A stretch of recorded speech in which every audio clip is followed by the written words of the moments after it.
그날 새벽 나는 통장을 손에 쥐고 부엌 식탁에 앉아 있었습니다.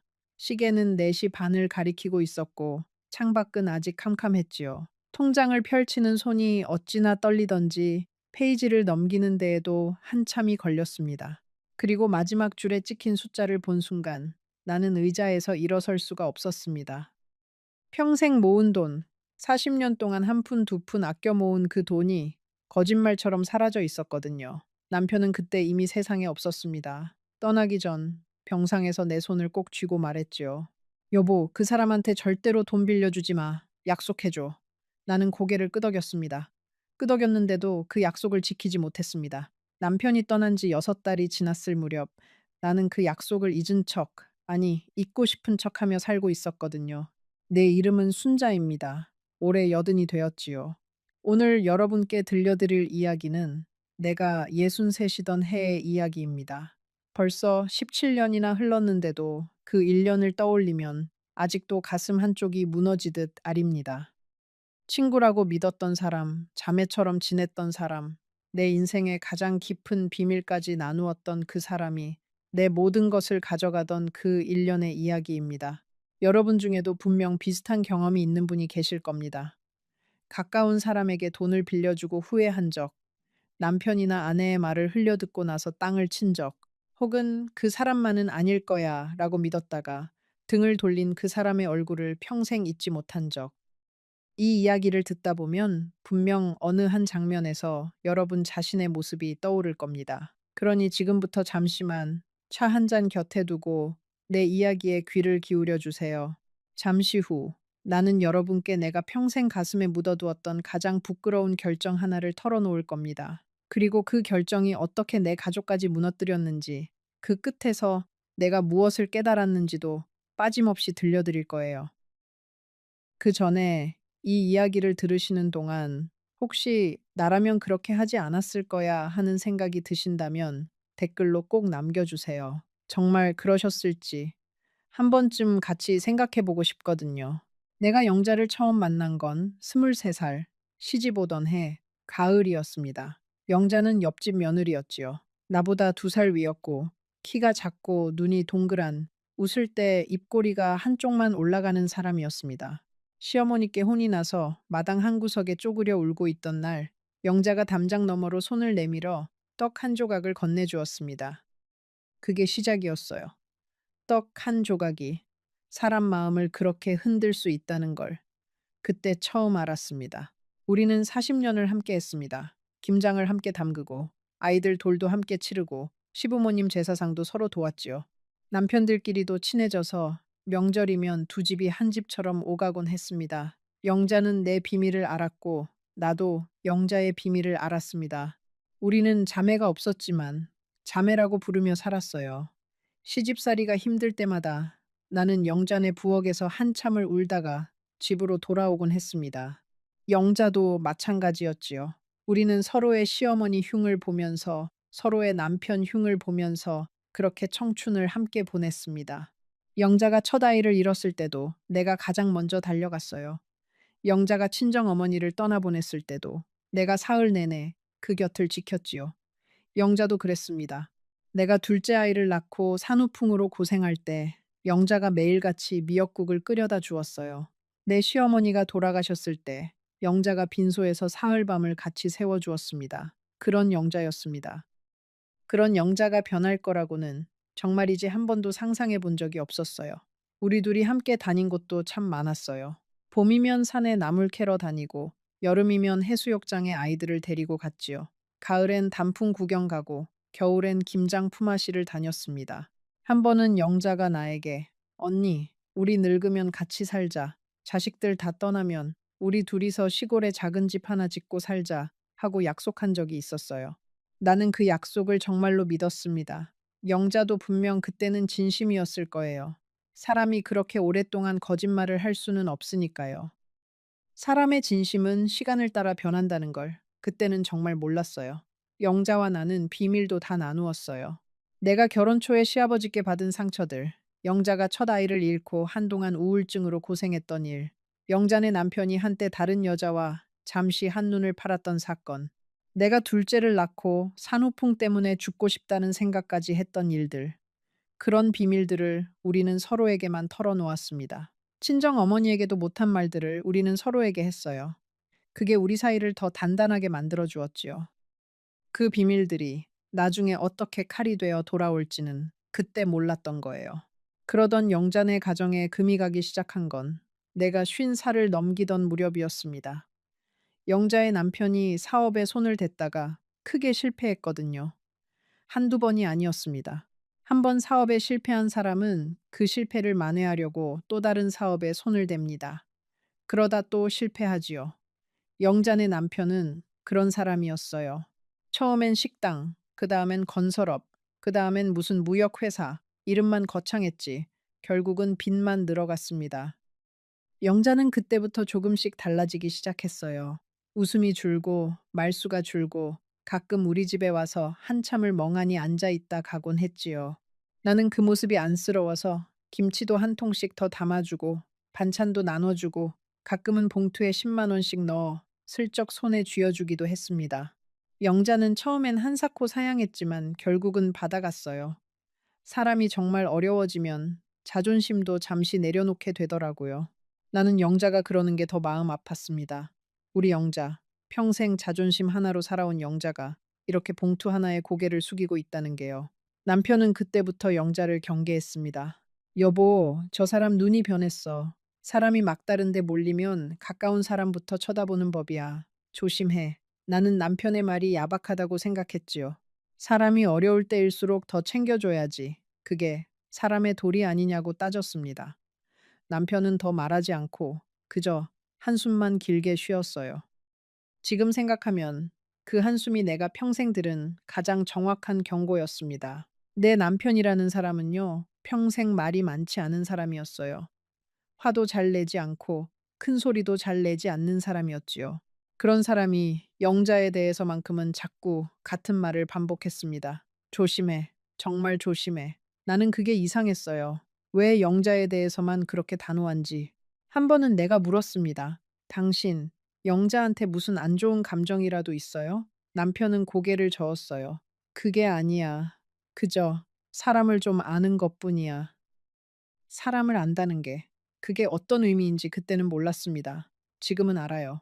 사람을 안다는 건 그 사람의 좋은 면이 아니라 약한 면을 본다는 뜻이라는 걸요. 남편은 내가 62이 되던 해 봄에 병을 얻었습니다. 처음엔 그저 기침이 잦다 했더니 2달 만에 입원, 다시 2달 만에 호스피스 병동이었지요.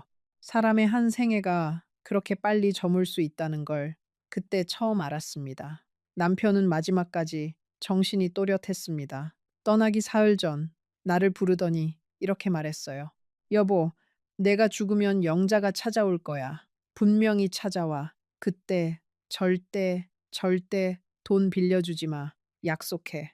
나는 처음엔 무슨 소린가 했습니다. 그렇게 정신없는 와중에 왜 하필 영자 이야기인가 싶었지요. 하지만 남편의 눈빛이 너무 진지해서 그저 고개를 끄덕였습니다. 알았어요. 약속할게요. 남편은 그 말을 듣고 나서야 눈을 감았습니다. 사흘 뒤 정말로 떠났지요. 장례를 치르고 49제까지 모두 마쳤을 때 영자는 내 곁에 가장 가까이 있었습니다. 같이 울어주고 같이 밥을 먹어주고 빈집에 혼자 있는 게 무서울까 봐 며칠씩 자고 가기도 했습니다. 나는 영자가 고마웠습니다. 남편을 잃은 슬픔 속에서 영자가 없었다면 어떻게 그 시간을 견뎠을지 모르겠다는 생각마저 들었지요. 남편의 말은 그때 이미 내 기억의 한 구석에 묻혀가고 있었습니다. 사람이 슬픔에 잠기면 가장 가까이 있는 손을 잡는 법이거든요. 그게 어떤 손인지도 모르고 말이에요. 장례를 마치고 한 달쯤 지났을 때 나는 영자를 우리 집에 자주 불렀습니다. 빈집이 너무 무서웠거든요. 남편이 평생 앉아있던 마루의 그 자리가 텅 비어 있는 걸 보는 게 정말이지 견디기 힘들었어요. 영자는 거의 매일 우리 집에 왔습니다. 같이 저녁을 먹고 텔레비전을 보다가 늦으면 자고 가기도 했지요. 영자의 남편은 어디 지방에 일이 있어 자주 집을 비운다고 했어요. 나는 그 말을 그저 그러려니 했습니다. 사람이 외로우면 의심하는 능력도 같이 무뎌지는 법이거든요. 영자는 그 시기에 나에게 정말 잘해주었어요. 내가 우울증이 와서 며칠씩 방에서 나오지 못할 때 영자가 죽을 끓여 떠먹여 주었습니다. 내가 남편의 옷가지를 정리하지 못해 한참을 울고 있을 때 영자가 함께 옷을 개어 주었어요. 그렇게 같이 지내다 보니 영자가 마치 한 가족 같았지요. 어느 날은 영자가 자기 손목에 차고 있던 가락지를 빼서 나에게 주려고 한 적도 있었어요. 언니, 내가 줄게 이거밖에 없어. 이거라도 받아. 나는 한사코 거절했지요. 영자의 친정 어머니가 해주신 거라는 걸 알았으니까요. 그런 영자였습니다. 그런 영자가 변할 줄 누가 알았겠어요. 남편이 떠나고 반년이 지났을 무렵 영자가 처음으로 그 이야기를 꺼냈습니다. 가을이 깊어가던 어느 저녁이었어요. 우리 집 마루에 앉아 감을 깎고 있는데 영자가 슬쩍 운을 띄우더군요. 언니, 내가 요즘 잠을 통 못 자. 나는 무슨 일이냐고 물었습니다. 영자는 한참을 망설이다가 결국 말했어요. 자기 남편이 다시 사업을 시작했는데 이번에는 정말 마지막이라고. 그런데 자금이 조금 부족하다고. 나는 그 순간 남편의 목소리가 귓가에 울리는 것 같았습니다. 절대 빌려주지 마. 하지만 영자는 울기 시작했습니다. 자기도 이런 부탁이 얼마나 염치 없는지 안다고, 평생 갚을 자신이 있다고, 단 2달만 빌려달라고 했지요. 2달이면 자금이 회수된다고, 이자도 두둑이 챙겨주겠다고. 나는 한참을 망설였습니다. 그러다가 한 가지를 물었어요. 이번에 무슨 사업이야? 영자는 무역업이라고 했습니다. 중국에서 물건을 수입해서 한국에 파는 일이라고요. 큰 돈이 한꺼번에 들어왔다. 나가는 일이라 잠깐 자금이 막혔을 뿐이라고 했어요. 2달만 지나면 큰 결제가 들어오면 그때 다 갚을 수 있다고요. 나는 그 설명이 사실은 잘 이해되지 않았습니다. 하지만 영자가 너무 간절히 매달리니까 이해되지 않는다고 말할 수가 없었어요. 영자는 그날 우리 집 마루에 앉아서 3시간을 울었습니다. 자기 인생이 얼마나 비참한지, 남편이 얼마나 힘든지, 자식들 앞에 얼굴을 들 수가 없다는 이야기를 했어요.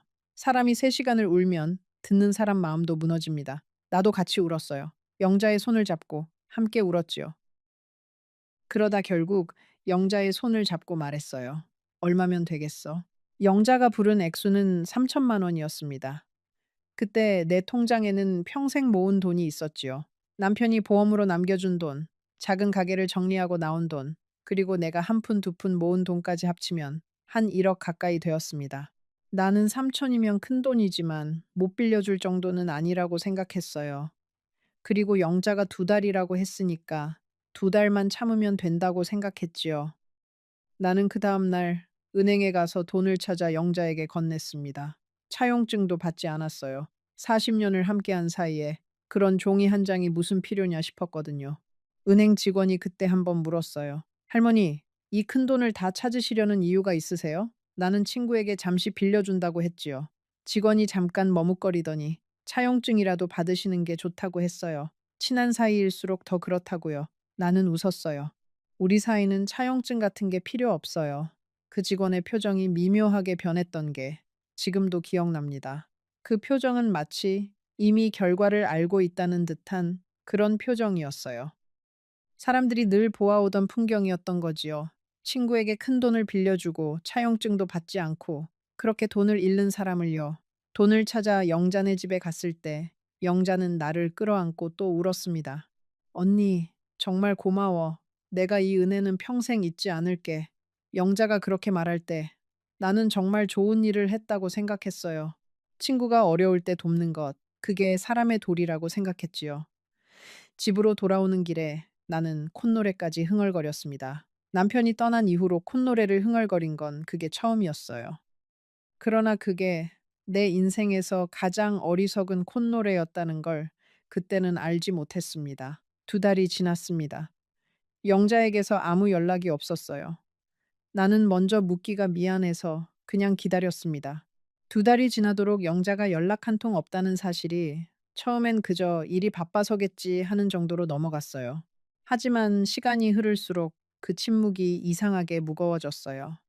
평소 같으면 일주일에 2~3번씩 우리 집에 들르던 영자였거든요.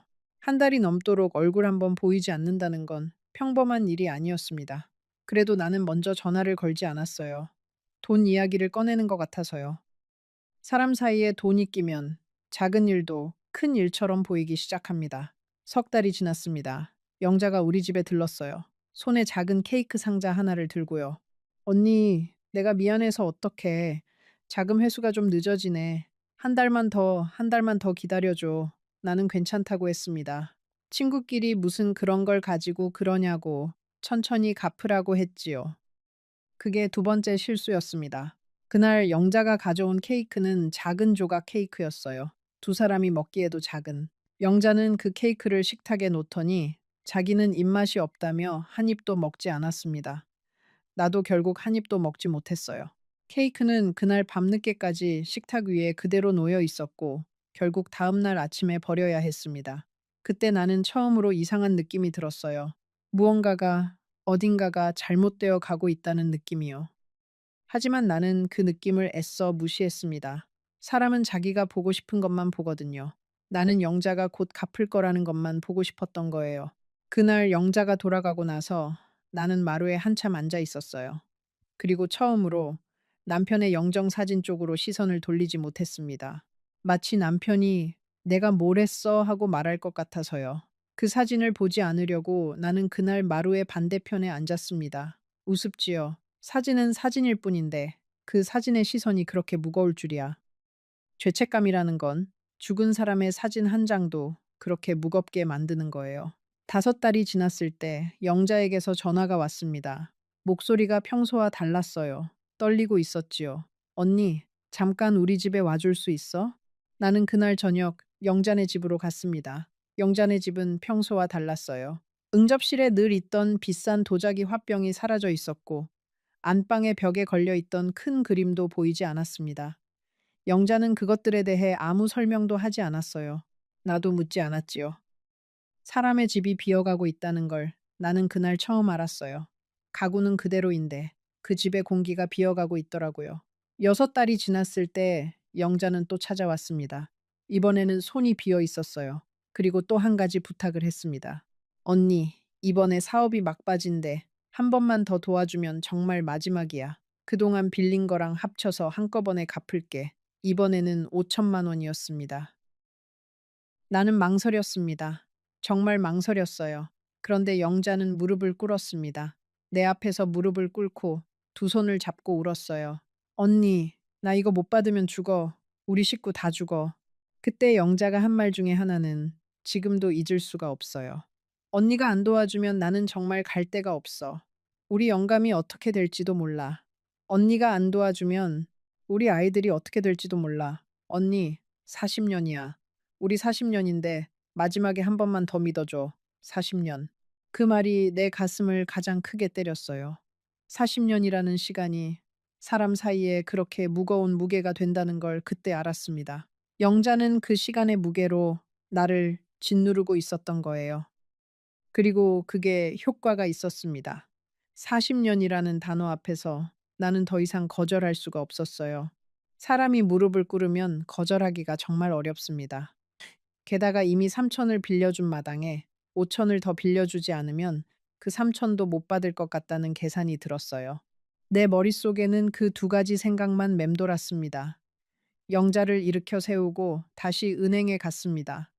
5천만 원을 찾았고 영자에게 건넸어요. 그날 저녁 나는 통장을 보고 처음으로 가슴이 철렁했습니다. 잔고가 절반 아래로 내려가 있었거든요. 은행에서 두 번째로 돈을 찾던 그날 직원이 또 나를 알아봤어요. 같은 사람이었거든요. 그 직원은 이번엔 아무 말도 하지 않았습니다. 그저 묵묵히 돈을 세고 봉투에 담아주었지요. 그런데 봉투를 건네줄 때 그 직원이 나를 한참 바라보았어요. 무슨 말을 하고 싶은데 차마 못하는 그런 눈빛으로요. 나는 그 눈빛을 외면했습니다. 그 눈빛이 내가 알고 싶지 않은 진실을 말하고 있는 것 같았거든요. 사람은 가끔 모르는 척 살고 싶을 때가 있어요. 그날 내가 그랬습니다. 영자네 집에 두 번째 돈을 가지고 갔을 때 영자는 첫 번째 때처럼 나를 끌어안지 않았어요. 그저 봉투를 받고 언니 고마워 한마디만 했지요. 그리고 잠시 어색한 침묵이 흘렀어요. 영자가 차를 내어주겠다고 부엌으로 갔는데 나는 그 잠깐 사이에 응접실을 둘러봤습니다.